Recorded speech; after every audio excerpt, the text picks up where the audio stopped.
तो हाँ जी, देखो जी, ये इस जातक की गौरव गोयल की जन्म कुंडली का चार्ट है। इनकी कुंडली बनी है तुला लगन की और इनकी जो राशि है वो है सिंह राशि। कुंडली की बात की जाए, ग्रह अच्छे भी हैं, कुछ ग्रह खराब भी हैं। और जैसे कि देखो जी, पहले आपकी कुंडलियां बनने बनाई हैं, मैंने आपको बताया है कि कुंडली में टोटल 12 ग्रह होते हैं। इन ग्रहों से कुछ ना कुछ देखा जाता है। और इसके अलावा ये भी मैंने बता रखा है कि जो 9 ग्रह होते हैं, इनका असर जो है वो इनकी दशा में कई गुना बढ़ जाता है। तो अभी इस जातक के ऊपर जो असर है सबसे बड़ा वो है इस मंगल ग्रह का, क्योंकि मंगल की चली हुई है इसके ऊपर बड़ी महादशा, जो कि 18 से चली हुई है और ये अगले साल छठे महीने 25 में खत्म हो जाएगी। तो सबसे पहले हम मंगल की बात करेंगे, जिसका इसके ऊपर है बड़ा असर कि मंगल इसका है कैसा। और दूसरा इसके ऊपर शुक्र जो असर है वो शुक्र का है, साथ में बैठा जो शुक्र है उसका भी असर है। और शुक्र की चल रही अंतरदशा 5 महीना 23 से चली है और 7 महीना 24 में खत्म होगी। मतलब इसके ऊपर जो बड़ा असर मंगल का है और दूसरा असर है शुक्र का, और दोनों की चल रही है दशा, और दोनों एक साथ बैठे हैं पहले घर में। तो दोनों की ही बात करें, क्योंकि दोनों की दशाएं हैं कि दोनों है कैसे। बड़ा असर वैसे मंगल का है, तो सबसे पहले मंगल की बात करते हैं। मंगल देखो जी, बैठा है कुंडली के पहले घर में। सवाल ये है कि मंगल अच्छा है या बुरा है। मंगल देखो जी, इस जातक को अच्छे फल भी देगा, बुरे फल भी देगा, रले मिले फल देगा। मतलब अभी जो मंगल की दशा चल रही है इसमें अच्छे फल भी मिलेंगे, बुरे फल भी मिलेंगे। थोड़े से बुरे फल वैसे ज़्यादा होंगे। तो मंगल, क्योंकि देखो जी इस कुंडली में ये जो ग्रह होते हैं 9 ग्रह, ये 9 ग्रहों में क्या होता है, कुछ ग्रह योग कारक होते हैं, कुछ मार्किश होते हैं। मंगल इस कुंडली में है मार्किश। मार्किश का मतलब ये होता है, ये एक कुंडली जो कुंडली बनती है इसमें सबसे पहले लग्नेश देखना पड़ता है। जैसे इस कुंडली का जो मालक है, पहले घर में 7 लिखा है, 7 तुला राशि, मालक शुक्र बना है और शुक्र इसका यहीं पे बैठा है। शुक्र है इस कुंडली का मालक। अब देखो जी, शुक्र के जो मित्र हैं वो इसके हैं योग कारक। जैसे शुक्र का मित्र है बुध हो गया, शनि हो गया, ये इसके मित्र हैं। और शुक्र के जो शत्रु होंगे, जैसे मंगल इसका शत्रु है, तो ये मार्किश की कंडीशन में आ जाएगा। तो मंगल, मैंने अभी क्या बोला कि अभी हम पहले मंगल की बात करते हैं। मंगल इसका देखो जी मार्किश है इस कुंडली में। मार्किश का जो काम होता है वो मारने का काम करते हैं। मारने का ये नहीं कि बंदे को उसकी डेथ कर देते हैं। मारने के कई काम होते हैं, जैसे उस बंदे को लाइफ में उसको बीमारियां दे देते हैं, मृत्यु तक कष्ट देते हैं, उसको लाइफ में स्ट्रगल, दिक्कतें, परेशानियां, रुकावटें, ये चीजें पैदा करते हैं। तो अब ये जो मंगल है कहाँ बैठा है, कुंडली के पहले घर में। लेकिन मंगल के इस कुंडली में अपने 2 घर हैं। कौन से 2 घर हैं? एक तो मंगल इस कुंडली के इस घर का मालक है 7वें घर का, और 7वां घर है इस जातक की पत्नी का घर। इसकी जो पत्नी है हम 7वें घर से देखेंगे। और 7वें घर में लिखा है एक एक है मेष राशि, मालक बना मंगल। तो पत्नी के लिए हमें मंगल ग्रह को देखना पड़ेगा। और मंगल इसके अलावा इस दूसरे घर का भी मालक है। और दूसरा घर है इसके धन जोड़ने का घर। ये जातक जो अपनी लाइफ में धन जोड़ेगा दूसरे घर से। और दूसरे घर में 8 लिखा है जो कि वृश्चिक राशि है, मालक है मंगल। तो धन जोड़ने के लिए मंगल को देखेंगे। और दूसरा घर इसके परिवार का भी है, वाणी का भी है।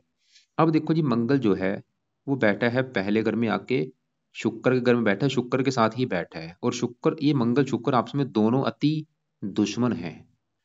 मंगल कहाँ बैठा है? पहले घर में, दुश्मन के घर में। अब सवाल कि मंगल बुरे फल पहले समझो क्या देगा। बुरा फल ये जो मंगल देगा, ये पहले घर में दुश्मन के घर में बैठा है तो पहले घर का नुकसान करेगा। जैसे कि पहला घर इस जातक का शरीर है, सेहत, स्वभाव, रंग रूप, पर्सनैलिटी, इन चीजों को खराब करेगा मंगल। इस जातक के जो इसके देखो जी जो हेल्थ होगी, इसका हेल्थ अगर देखनी है, इसका स्वभाव, रंग रूप, पर्सनैलिटी, सर मस्तक, पहले घर से देखेंगे। और पहले घर में जो शुक्र और मंगल बैठे हैं, दोनों ग्रहों को देखकर डिसाइड होगा इस जातक की हेल्थ के बारे में। तो मंगल से पहले अगर मैं शुक्र की बात करूं, शुक्र इस पूरी कुंडली में मुझे बहुत बड़े लेवल पे अच्छा लगा। मतलब इसका जो शुक्र है वो है बहुत ही अच्छा। क्यों अच्छा है? क्योंकि शुक्र जहाँ पहले घर में बैठा है, वो पहले घर में जो 7 लिखा है, तुला राशि शुक्र अपने ही घर में बैठा है। और ये लग्नेश भी है, लगन का स्वामी है, अपने ही घर में बैठा है। बहुत बड़ी अच्छी बात होती है ऐसी, जब लग्नेश अपने घर में बैठता है।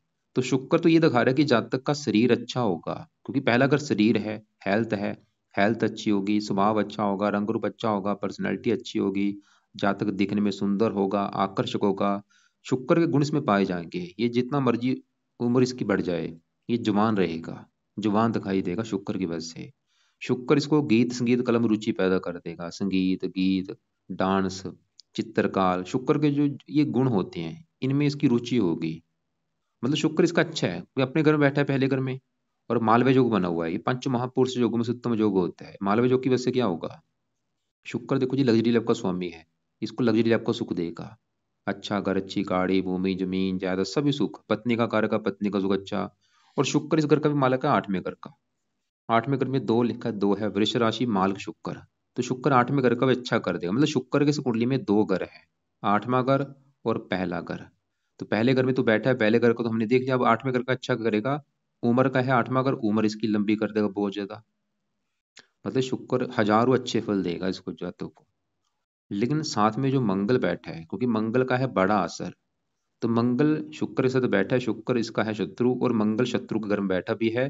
तो मंगल पहले घर का नुकसान क्या करेगा, मंगल इस जातक को, मंगल है क्रूर, ये जातक मंगल की वजह से बहुत ज्यादा क्रोधी होगा, जिद्दी होगा, हट्टी होगा, गुस्से वाला होगा। मंगल की वजह से इसको गुस्सा बहुत ज्यादा आएगा, चिड़चिड़ा स्वभाव का होगा, और इसके गुस्से की वजह से इसके लोगों से लड़ाई झगड़े भी होंगे। अभी खासकर मंगल की दशा में दिक्कतें ज्यादा आएंगी, इस दशा में गुस्सा बहुत ज्यादा आएगा। और मंगल देखो जी मार्किश भी है, पहले घर में बैठ के मंगल इसकी हेल्थ भी खराब करेगा। जो अभी मंगल की दशा चली, इसमें हेल्थ को भी लेकर दिक्कतें आएंगी। क्या हेल्थ को लेकर दिक्कतें आएंगी, मंगल के जो रोग हैं इस जातक को होंगे। मंगल जैसे कि रक्त का कारक है, इसको रक्तचाप जैसी कोई बीमारी, ब्लड प्रेशर, रक्त से जुड़ा कोई दिक्कत परेशानी। मंगल दुर्घटना कारक, इसके एक्सीडेंट बहुत ज्यादा होंगे, चोट वगैरह लगने के काफी इसके योग है। मतलब अभी जो मंगल की दशा में इसको हेल्थ को लेकर दिक्कतें आएंगी बहुत ज्यादा। और दुर्घटनाएं वगैरह होती रहती हैं, दुर्घटना मतलब दुर्घटना का कारक है मंगल, दुर्घटना ऐसे लोगों की होती रहती है। दुर्घटना देखो जी जरूरी नहीं कि एक्सीडेंट से हो, किसी प्रकार से मतलब एक्सीडेंट होते रहते हैं ऐसे लोगों के साथ। अभी मंगल की दशा में दिक्कतें ज्यादा आएंगी, मंगल की दशा में हेल्थ भी खराब होगी, एक्सीडेंट भी होंगे, खासकर चेहरे पर चोट लगती है, सर के ऊपर, या मंगल रक्त का कारक है, रक्तचाप जैसी दिक्कतें। और मंगल साथ में शुक्र बैठा है, ये जब भी मंगल शुक्र के साथ बैठते हैं ये काम वासना बढ़ा देते हैं। ये जहाँ तक बहुत ज्यादा कामी होगा, काम वासना बहुत ज्यादा इसकी होगी, बहुत, ये पक्का कन्फर्म है। काम वासना बढ़ने की वजह से ऐसे लोग एक्स्ट्रा फेयर भी करते हैं बहुत ज्यादा, लड़कियों के पीछे भागने वाले होते हैं एक्स्ट्रा फेयर। और दशा भी देखो, दोनों की दशा भी है, इस दशा में इसके एक्स्ट्रा फेयर बहुत ज्यादा होंगे मंगल शुक्र की वजह से। संबंध बहुत ज्यादा बनते हैं अपनी पत्नी के अलावा। तो मंगल इस कुंडली में देखो जी, जिस घर का मालक है, मैंने क्या बोला था, दूसरे घर का मालक है धन का। ये वैसे धन चला गया सर के ऊपर, खुद की मेहनत के बल पर वैसे धन तो कमाएगा। और इसके अलावा मंगल की चौथी दृष्टि पड़ेगी चौथे घर के ऊपर, जहां पे उच्च राशि चौथे घर का अच्छा कर देगा इसको। मकान वान का सुख अच्छा मिल जाएगा, मंगल ये दिखा रहा है, क्योंकि उच्च राशि को देख रहा है, मकान वान के लिए अच्छा है। सातवीं दृष्टि पड़ेगी सातवें घर के ऊपर, जो कि मंगल का अपना घर है, पत्नी के लिए अच्छा है। लेकिन देखो जी मंगल इस कुंडली में मंगली कुंडली बना के बैठा है, फिर भी थोड़ा सा विवाह संबंधी दिक्कतें पैदा करता है। कई बार क्या होता है, विवाह में देरी करता है, जहाँ विवाह हो भी जाता है फिर भी थोड़ा बहुत पत्नी से मनमुटाव भी होता है। अभी जो मंगल की दशा में इसमें मनमुटाव होने के भी योग है, पत्नी से मनमुटाव, लड़ाई झगड़े। मंगल आठवें घर को देखेगा, पेट का रोग भी दे सकता है। मतलब मैंने आपको पहले बोला मंगल मार्किश है, बुरे फल भी देगा, अच्छे फल भी देगा। अच्छे फल क्या देखे हैं, मकान वान के लिए अच्छा है, थोड़ा सा पत्नी के लिए अच्छा, लेकिन फिर भी पत्नी से मनमुटाव भी होगा, विवाह में देरी हो सकती है। लेकिन जो बुरे फल हैं वो गुस्से वाला बढ़ाएगा, हेल्थ खराब। तो सवाल की किया क्या जाए, मंगल के बुरे फलों को कम कैसे किया जाए। और जैसे मैंने बोला ये नेगेटिव चीज क्या है, ये काम वासना बढ़ने के योग होते हैं, मंगल शुक्र एक्स्ट्रा फिर बनते हैं ऐसे लोगों के। तो मंगल के अब देखो उपाय क्या है। मंगल के देखो जी, ये जातक पाठ करे सुबह के टाइम, मंगल कवच का पाठ पढ़े जब तक है इसकी मंगल की दशा। दूसरा पाए, मंगल स्रोत का पाठ पढ़ ले, दोनों पाठ रोजाना पढ़ा करे। तीसरा पाए, मंगल का दान किया करे, लाल रंग की वस्तु का दान। जब तक मंगल की दशा है रोजाना दान कर ले, मंगल दशा खत्म होने के बाद फिर भी दान इसने करते रहना, दान मत छोड़े, लेकिन बाद में दान खाली मंगलवार को कर दिया करे। अभी जब तक दशा, दशा तक दान रोजाना करे या हफ्ते में 3-4 दिन जरूर करे, लेकिन दशा खत्म होने के बाद मैंने क्या बोला, दान करते रहना है, लेकिन बाद में खाली चाहे मंगलवार को दान कर दिया करे। और ये जो दो पाठ है ये भी चाहे, ये जो खाली मंगल कवच का पाठ तो मेरे हिसाब से पढ़ता रहे लाइफ टाइम। इसके अलावा एक और इसका उपाय है, मंगल के देवता है हनुमान जी, ये हनुमान जी की भी पूजा उपासना किया करे, हनुमान जी का मंत्र जाए, पाठ पूजा करे। तो चार उपाय मैंने बोले हैं। सवाल है कि यहाँ पे अब शुक्र की अगर बात की जाए कि शुक्र के लिए क्या करना है, शुक्र का कोई उपाय नहीं करना, शुक्र फिलहाल अच्छा है। और लेकिन शुक्र का ये जातक रत्न धारण कर सकते हैं कि इसका बल बढ़ेगा, ताकि अच्छे बल कई गुना बढ़े। तो शुक्र का जो रत्न है वो या तो ओपल कर ले, या वाइट टोपाज, या जरकन, इनमें से कोई एक रत्न लेना है। उसको लेने के बाद चांदी में जड़वा लेना है। शुक्ल पक्ष के पहले शुक्रवार को धारण करना है, सुबह के टाइम, सुबह 7:15 या 8:15 या 9:15 धारण करना है राइट हैंड की इस लंबी उंगली में शुक्र का रत्न धारण कर लेना है। तो हमने देखो जी मंगल शुक्र दोनों को देखा, मैंने क्या बोला, शुक्र अच्छा है लेकिन मंगल अच्छा नहीं है, और मंगल अच्छा भी है लेकिन खराब फल थोड़े से उसके ज्यादा है। अब इसके हम दूसरे ग्रहों की बात करते हैं। यहाँ पे हम इसके गुरु की बात पहले कर लेते हैं कि गुरु कैसा है। गुरु बैठा है इस 10वें घर में। 10वें घर से इस जातक का काम काज देखा जाएगा, नौकरी कारोबार ये जो करेगा 10वें घर से देखेंगे। 10वां घर पिता का भी है, सरकार का है, मान प्रतिष्ठा का। और 10वें घर का जो मालक है, 10वें घर में लिखा है 4 कर्क राशि, मालक है चंद्रमा। तो हमें 10वें घर के मालक चंद्रमा को देखना पड़ेगा। और चंद्रमा के अलावा 10वें घर में बैठे गुरु को भी देखना पड़ेगा। तो इन दोनों ग्रहों को देख के डिसाइड होगा इस जातक के कामकाज के बारे में, पिता के बारे में, सरकार और मान प्रतिष्ठा के बारे में। और अच्छी बात क्या है कि दोनों ग्रह ही अच्छे हैं। 10वें घर का जो मालिक चंद्रमा वो भी 11वें घर में अच्छा है, और 10वें घर में बैठा गुरु भी अच्छा है। तो दोनों ग्रह मतलब 10वें घर का अच्छा ही करेंगे। पहले गुरु की अगर बात करें, गुरु क्यों अच्छा है, क्योंकि 10वें घर में वो यहाँ पे उच्च का बैठा है। ये जो 4 लिखा है कर्क राशि गुरु की उच्च राशि है। तो उच्च का होने की वजह से हंस योग बना है, पंच महापुरुष योग में सप्तम योग, तो गुरु 10वें घर का अच्छा कर देगा। काम काज के लिए बहुत अच्छा है, और सरकारी कामों के लिए अच्छा है, मान प्रतिष्ठा के लिए अच्छा है। और गुरु इस कुंडली के 2 घरों का मालक है, एक तो तीसरे घर का, तीसरा घर है इसके छोटे भाई बहनों का। छोटे भाई बहनों का भी सुख अच्छा मिलेगा। ये जहाँ तक पराक्रमी होगा, मेहनती होगा, उद्यमी होगा। और गुरु है छठे घर का मालिक, जहाँ पे 12 लिखा है। ननिहाल का सुख बहुत अच्छा होगा इसको, ननिहाल ननिहाल का सुख अच्छा मिलेगा। तो गुरु अच्छे है। अब देखो जी 10वें घर का जो मालिक चंद्रमा, वो यहाँ पे बैठा है 11वें घर में, सूर्य की राशि है मित्र राशि, वो भी अच्छा है। लाभ, 11वां घर है लाभ, लाभ, पिता से लाभ, सरकार से लाभ होगा, मान प्रतिष्ठा मिलेगी। इन ग्रहों का देखो जी असर है वो दशा में बढ़ जाता है। मतलब गुरु की दशा वो समय अच्छा है काम काज के लिए, चंद्रमा की दशा में भी काम काज का सुख अच्छा मिलेगा, आमदनी बढ़ेगी, इच्छाएं पूरी होगी, लाभ होगा। अब यहाँ पे चंद्रमा के साथ ही बैठा है शनि। सवाल की शनि कैसे है, तो शनि इस कुंडली के एक तो इस घर का मालक है चौथे घर का, और 5वें घर का। चौथा पांचवा दोनों घर है शनि के। चौथा घर है माता मकान वाहन का घर, 5वां घर है संतान का घर। संतान चलेगी लाभ के घर में, संतान से भी लाभ होगा इसको, शनि का घर है। संतान होने के बाद भी लाभ होगा, संतान के द्वारा भी इसको लाभ मिलेगा। संतान का सुख अच्छा है, शनि अपने घर को देख रहा है, संतान के लिए अच्छा है, पढ़ा लिखा होगा जातक। मकान वाहन का भी सुख अच्छा मिलेगा, मकान वाहन से भी इसको लाभ होगा। तो शनि मतलब 3 दृष्टियां हैं। दृष्टि पड़ेगी पहले घर के ऊपर उच्च राशि, शनि के भी गुण इसमें पाए जाएंगे। उच्च राशि को देख रहा है, जातक समझदार होगा, बुद्धिमान होगा, पढ़ा लिखा होगा।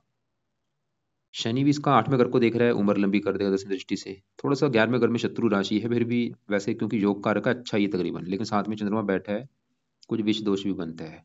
फिर भी तकरीबन शनि 100 में से 70% तक अच्छे फल ही देगा। अब देखो जी सबसे जरूरी क्या बात है, जिसको मैं अभी थोड़ा सा ज्यादा कवर करूंगा, कि इसके ऊपर अभी दशा एक आने वाली है। वो दशा आएगी इसके ऊपर राहु ग्रह की। और सवाल की राहु की दशा कैसी जाए, क्योंकि देखो जी राहु एक ऐसा ग्रह है जब भी दशा आती है ये बंदे की लाइफ में दिक्कतें पैदा कर देता है। हजारों दिक्कतें रुकावटें आनी शुरू हो जाती हैं दशा आने पर। और ये अभी राहु की दशा जो आने वाली है, देखो जी अभी जैसे कि मंगल की दशा है, तो मंगल की दशा जब खत्म होगी अगले साल छठा महीना 25 में, तो राहु की दशा स्टार्ट होगी छठा महीना 25 को लेके 43 तक, 18 साल की दशा है। सवाल की राहु की दशा जो आएगी वो क्या इसको अच्छे बुरे फल देगी। तो ये थोड़ा सा विस्तार से बात करते हैं राहु के बारे में। तो इस जातक का जो राहु है वो वहां पे बैठा है 12वें घर में। राहु 12वें घर में, साथ में देखो जी बुध भी है, सूर्य भी, 3 ग्रह बैठे हैं 12वें घर में। राहु क्या है, राहु एक अच्छा ग्रह नहीं होता, ये दानव ग्रह होता है। ये सबसे ज्यादा राहु जो खराब फल देता है, जब भी 8वें घर में बैठता है या 12वें घर में बैठता है, इन घरों में अच्छे फल नहीं देता। और इस जातक का बैठा भी 12वें घर में है। मेन सवाल ये है कि राहु इसका अच्छा है या बुरा है। देखो जी हमें पता होना चाहिए कि राहु इसका अच्छे फल देगा जो बुरे फल देगा। तो राहु की देखो जी जो दशा आएगी इस जातक को रले मिले फल देगा, बुरे फल भी देगा, अच्छे फल भी देगा। और बुरे फल जो देगा ये नहीं कि थोड़े बहुत बुरे फल देगा, क्योंकि इसका जो रिजल्ट बुरे फल होते हैं राहु के, डरावने होते हैं। जैसे कि मान लो एक मंगल भी बुरे फल दे रहा है, जैसे मैंने बोला, वो इनके बुरे फल देखो इतने डरावने नहीं होते। राहु जब आता है लाइफ में हजारों दिक्कतें पैदा कर देता है, दिक्कतें, परेशानियां, रुकावटें। राहु 12वां घर किसका, खर्च का, हानि, दान दंड, हॉस्पिटल के खर्चे, पागल खाना, विदेश यात्रा, जेल यात्रा, हत्या, आत्महत्या, इन चीज़ों को एक्टिवेट कर देता है।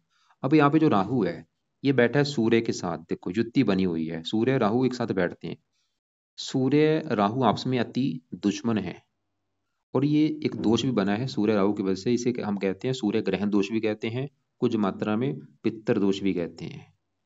तो राहु अपनी दशा में सूर्य को भी, क्योंकि इसका राहु का अपना कोई घर नहीं होता, ये जिस ग्रह के साथ बैठता है उसके फलों को खुद दिखाता है। बुध के साथ बैठे इसके फलों को भी दिखाएगा। राहु देखो जी, अगर बुरे फलों की मैं बात करूं, तो राहु सूर्य के साथ जो बैठा है, तो सूर्य पिता का कारक है। एक तो इसको पिता संबंधी दिक्कतें पैदा करेगा कोई ना कोई, पिता की लाइफ में जहाँ तो कोई कष्ट आएगा जब पिता से बनेगी नहीं। सूर्य है सरकार का कारक, 12वां ग्रह है दंड का, तो राहु इसको सरकार से कोई दंड दिला सकता है। दंड जैसे कि देखो जी, गाड़ी का चालान हो जाए, मतलब दंड चाहे छोटा हो चाहे बड़ा, ये मुझे पता नहीं कि दंड कौन सा मिलेगा। छोटा दंड जैसे कि इसकी मान लो गाड़ी का चालान हो गया, या कोई वैसे जुर्माना, सरकारी जुर्माना हो गया। बड़ा दंड क्या हो सकता है? बड़ा दंड जैसे कि इसको जेल यात्रा करा सकता है, या मतलब कोर्ट के के चक्कर लगाने पड़ सकते हैं। इसके अलावा सूर्य मान प्रतिष्ठा कर कर मान हानि कर देगा, यात्रा में नुकसान होता है, ये यात्रा का भी ग्रह है। यात्रा में इसके साथ चोरी हो सकती है, आंखों में कष्ट दे सकता है, काफी चीजें हैं। बुध भाग्य की भी हानि होगी। ये विदेश का ग्रह है, इसको एक फायदा ये होगा, राहु अगर इसको ये जन्मभूमि से दूर जाएगा जहाँ तक अपनी से, वहां पे फायदा हो जाएगा इसको। तो इसको मतलब अपनी जन्मभूमि से राहु दूर भी लेके जाएगा, चाहे वो दूसरी कंट्री है चाहे इसका अपना ही देश है, जहाँ मतलब घर से दूर जाएगा, जहाँ पे इसका जन्म हुआ है, जहाँ पे ये जातक पैदा हुआ है। तो राहु देखो जी, ये खर्च का घर है, इसका जो धन है वो जरा खर्च होगा, इसका धन भी खर्च होगा, समय भी फजूल खर्च होगा। समय का भी फजूल खर्च होगा, धन का भी खर्च होगा राहु की दशा में। तीन दृष्टियां भी हैं, पांचवी यहाँ पे मकान वाहन को भी लेकर दिक्कतें पैदा करेगा कोई ना कोई, माता मकान वाहन संबंधी भी दिक्कतें। छठे घर को देखा, शत्रु बढ़ाएगा, रोगी बनाएगा, शत्रु शत्रु बढ़ाएगा। वैसे राहु यहाँ पे देखो जी, जो मैंने बोला था कि अच्छे फल देगा, अच्छे फल देने का कारण क्या है? राहु जहाँ बैठा है 12वें घर में, कन्या राशि स्वय राशि है। पांचवीं यहाँ पे चौथे घर के ऊपर मित्र राशि है। नौवीं यहाँ पे उच्च राशि है, इसकी वजह से अच्छे फल भी देगा। तो अच्छे फल देगा, कोई विदेशी व्यापार कर सकता है, या विदेश जाके वहां पे फायदा होगा। मतलब राहु के उपाय देखो जी करने बहुत ज्यादा जरूरी है, ताकि क्योंकि यहाँ पे देखो, अगर मैं अपनी बात करूँ, मैं क्योंकि देखो जी कोई भगवान नहीं हूँ कि बिल्कुल करेक्ट बता पाऊँ कि ये अच्छा है या बुरा है, लेकिन मैंने देखो जी एक अनुमान लगाया है। लेकिन इतना तो कन्फर्म है, क्योंकि दानव है तो बुरे फल तो देगा। तो इसको मतलब जातक को पहले इसके उपाय शुरू कर देने चाहिए, ताकि दशा अच्छी जाए, बिल्कुल बुरे फल में मिले ही ना कोई। और तो क्या उपाय हैं? अब उससे पहले यहाँ पे मैं सूर्य की बात करूँ कि सूर्य कैसा है। सूर्य देखो जी इसका अच्छा नहीं है, क्योंकि वो 11वें घर का स्वामी है, 12वें घर में बैठा है। सूर्य दो कारणों से अच्छा नहीं, एक तो 12वें घर में ऊपर से राहु के साथ बैठा है, और सूर्य क्या बुरे फल देगा? 11वें घर का स्वामी है, लाभ भंग योग बना है। ये प्रॉपर कामों में लाभ नहीं देता, आमदनी को लेकर दिक्कतें पैदा करेगा सूर्य इसकी, और इच्छाएं पूरी नहीं होने देगा। आमदन कम होगी, खर्चे बहुत ज्यादा होंगे, क्योंकि 12वां खर्च का है, आमदन चलेगी खर्च घर में, खर्चे बढ़ते हैं आमदन कम होती है ऐसी कंडीशन में। साथ में जो बुध बैठा है, बुध भाग्यश भी है। भाग्य वैसे विदेश के घर में बैठा है, विदेश जन्मभूमि से दूर जाने पर भाग्य साथ देगा, बुध ही दिखा रहा है, लेकिन फिर भी भाग्य पूरी तरह से साथ नहीं देगा, क्योंकि भाग्य भंग योग भी बना है। तो इसके जो उपाय हैं वो है राहु, सूर्य और बुध के, तीनों के उपाय हैं बहुत ज्यादा जरूरी। शनि के उपाय देखो जी, मैंने नहीं, इसको नहीं बोलूंगा, करनी ना जरूरत है उसकी। चंद्रमा के भी रहने दे, गुरु के रहने दे, शुक्र के रहने दे, मंगल के भी जरूरी है, केतु का रहने दे, लेकिन इन तीनों के हैं बहुत जरूरी। तो अब सवाल कि राहु के उपाय क्या है? तो राहु के देखो जी, जो पहला उपाय है, और राहु के अभी उपाय चाहे रुक भी जाए, साल रुक जाए, क्योंकि राहु की दशा अभी 1.5 साल के बाद शुरू होगी, लेकिन इसकी दशा शुरू होने के 6 महीने पहले इसके उपाय शुरू कर देने हैं। चाहे अभी भी शुरू कर दे, मैं तो बोलूंगा अभी चाहे शुरू कर दे। तो राहु के उपाय पहला है, राहु कवच का पाठ इसने पढ़ना है रात के समय। दूसरा उपाय, राहु स्रोत का पाठ पढ़ना है। दोनों पाठ देखो जी, एक से लेके पांच पांच पाठ पढ़ने हैं। मतलब एक एक बार पढ़ लिया, दोबारा फिर पढ़ लिया, दोबारा ऐसे। अभी चाहे एक एक पाठ पढ़ ले, दशमी पाठ ज्यादा पढ़ने हैं। इसके अलावा तीसरा उपाय, राहु राहु के लिए इस जातक ने शिव जी की पूजा उपासना करनी है, क्योंकि राहु क्या है, शिव जी का भक्त है। तो अगर ये जातक शिव जी की पूजा उपासना किया करेगा, तो राहु इसको कष्ट नहीं देगा। या शिव जी की पूजा उपासना करे, या फिर माता दुर्गा जी का दुर्गा चालीसा पढ़ लिया करे, या हनुमान जी की पूजा उपासना से राहु अच्छा होता है। मतलब किसी ऐसे देवता की पूजा करनी है जिससे राहु अच्छा हो। जैसे कि देखो जी, हनुमान जी को भी ये वरदान है, हनुमान जी की पूजा उपासना से राहु अच्छा रहता है। शिव जी की पूजा उपासना तो राहु अच्छा रहता है, ये तो कन्फर्म है। तो मतलब हनुमान जी, शिव जी और माता दुर्गा जी इनकी पूजा उपासना करनी है, खासकर राहु की दशा में ज़्यादा से ज़्यादा। इसके अलावा रसोई में बैठ के ये जातक भोजन किया करे, और राहु की दशा में राहु का दान भी करना है, सतनाज्य का दान किया करे, या और भी इसके जो दान है वो दान किया करे ज़्यादा से ज़्यादा। वैसे भी इसको देखो ये प्रैक्टिकल करेगा। प्रैक्टिकल क्या करेगा, मान लो उसकी दशा चल चुकी है और दशा चली हुई को 6 महीने हो चुके हैं। अगर इसको 6 महीने में ऐसा लगे कि भाई 6 महीने में तो लाइफ का सत्यानाश हो चुका है, लाइफ में दिक्कतें आ रही हैं बहुत ज़्यादा, इसका मतलब राहु बुरे फल ज़्यादा दे रहा है। लेकिन अगर उसको लगे कि भाई 6 महीने से वो बल्ले बल्ले हो रही है, अच्छा ही हो रहा है लाइफ में, इसका मतलब राहु अच्छे फल दे रहा है। वहां पे इसको भी खुद दिखेगा, रिजल्ट दिखेंगे, अच्छा बुरा जो भी है। बाकी उपाय करने जरूरी है। सूर्य के उपाय भी जरूरी है, क्योंकि सूर्य वैसे भी खराब था, सूर्य के साथ बैठ चुका, युति बनी हुई है, तो सूर्य के लिए सुबह के टाइम सूर्य आदित्य हृदय सुद का पाठ पढ़ा करे। सूर्य आदित्य हृदय स्रोत का पाठ पढ़ना है, क्योंकि इसका फायदा ये होगा, इसकी आमदनी बढ़ेगी, खर्चे बंद हो जाएंगे, कामों में लाभ होगा, क्योंकि लाभ भंग जो भी बना है। तो ये है देखो जी कुंडली के उपाय। कुंडली का निचोड़ निकालो। कुंडली में देखो जी, जैसे मैंने बोला, ग्रहों का असर जो है वो दशा में कम ज्यादा होता रहता है। और फिलहाल इसका शुक्र अच्छा है, गुरु ठीक है, चंद्रमा ठीक है, शनि अच्छा है, मंगल अच्छा भी है। उसको मैं ये नहीं बोलूंगा कि बिल्कुल खराब है, अच्छे बल क्या दे रहा है, मकान वाहन के लिए अच्छा है भाई। वो पत्नी के लिए फिर भी अच्छा है, ठीक है, पत्नी से मनमुटाव भी होगा, लेकिन वो बुरे फल क्या दे रहा है, हेल्थ के लिए अच्छा नहीं है। और बाकी चंद्रमा अच्छा है, गुरु अच्छा है, बुध अच्छा भी है, थोड़ा सा खराब भी है। अच्छा ये है कि वो विदेश में वहां पे फायदा दे देगा उसको, अगर विदेश जाता है वहां पे भाग्य जरा साथ देगा। और विदेश का मतलब देखो जी, जन्मभूमि से दूर जाने को कह रहा हूँ मैं। और तो बाकी राहु के उपाय हैं बहुत जरूरी। और इसके अलावा फिर भी आपके जो सवाल हुए हैं, जहाँ आपको कोई मेरी बात समझ ना लगी हो, वो आप लिख के कॉल कर लेना। तो एक बार मैं भी रिपीट करता हूँ मैंने क्या क्या उपाय बोले हैं। तो जो रात के उपाय है, रात के उपाय अभी चाहे शुरू कर दे शनिवार से। राहु कवच का पाठ, राहु स्रोत का पाठ, अभी चाहे एक एक पाठ पढ़े, लेकिन दशा में ये पाठ ज्यादा पढ़ते हैं। इसके अलावा सुबह के टाइम इसने अभी जातक ने मंगल कवच का पाठ और मंगल स्रोत का पाठ, और मंगल के देवता हनुमान जी की पूजा उपासना करे। वैसे भी देखो जी, हनुमान जी की पूजा उपासना से मंगल भी अच्छा होगा और राहु भी अच्छा रहेगा। और सुबह के टाइम सूर्य आदित्य हृदय का पाठ पढ़ना है। और बाकी शिव जी की पूजा उपासना करनी है। शिव जी का कोई ना कोई पाठ पढ़े, चाहे वो शिव चालीसा है।